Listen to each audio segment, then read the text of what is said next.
আপনার জীবনে যদি কোনো ভাগ্য, চমক, মিরাকেল ঘটে থাকে, তা ঘটেছে শুধুমাত্র মা-বাবার দোয়ার কারণে, যেটা আমাদের জীবনে প্রতিদিন দরকার।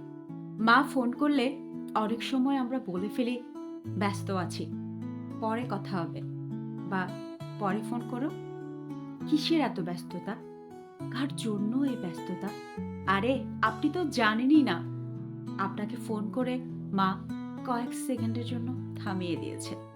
যার কারণে সেকেন্ডের ব্যবধানে রাস্তায় আপনি বড় কোনো অ্যাক্সিডেন্ট থেকে বেঁচে গেলেন।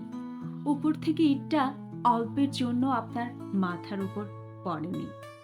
ভাগ্য, চমক, মিরাকেল এগুলো আমরা সবাই পেতে চাই সবার জীবনে। কোনো কিছু না পেলে বা না পারলে আমরা ভাগ্যকে দোষ দেই। আপনি কিন্তু নিজেকে প্রশ্ন করেন না, কেন পারলেন না? কি কারণ ছিল তারও কোনো বিশ্লেষণ নেই। দোষ শুধু ভাগ্যের। আবার যখন কোনো কিছু পেয়ে যান তখন বলেন, "it's miracle in my life." নিজের যোগ্যতার উপরও ভরসা নেই। স্মার্ট ওয়ার্ক আপনাকে একটা জায়গায় নিয়ে যাবে। কিন্তু কোনো চমক বদলে দেবে আপনার জীবন।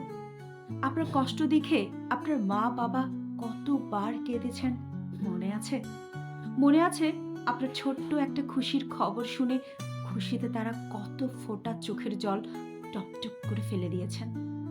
গ্রামের বাড়ি থেকে বেড়ানো শেষে বা যখন পড়াশোনা বা কাজের জন্য আবার চলে আসছেন, পেছন ফিরে তাকিয়ে দেখলেন বারবার হাত দিয়ে সেই মা-বাবা অনবরত চোখের পানি মুছছেন।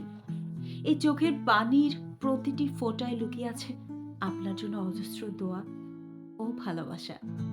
আপনার জীবনে যদি কোনো ভাগ্য, চমক, মিরাকেল ঘটে থাকে, তা ঘটেছে শুধুমাত্র মা-বাবার দোয়ার কারণে, যেটা আমাদের জীবনে প্রতিদিন দরকার। সেই বাবা-মার জন্য আমরা কি বা করতে পারছি বা পেরেছি? এই প্রশ্ন নিজেকে করা দরকার। তারা চায় ভালোবাসা। কেউ চাইলেও পাচ্ছেন না। কারণ চলে যে গেছেন অকালে বহুদূর না ফেরার দেশে। যাদের বাবা-মা এখনো জীবিত তারাই প্রকৃত ভাগ্যবান। মা-বাবার মুখের হাসি আপনার জীবনের একমাত্র চমক।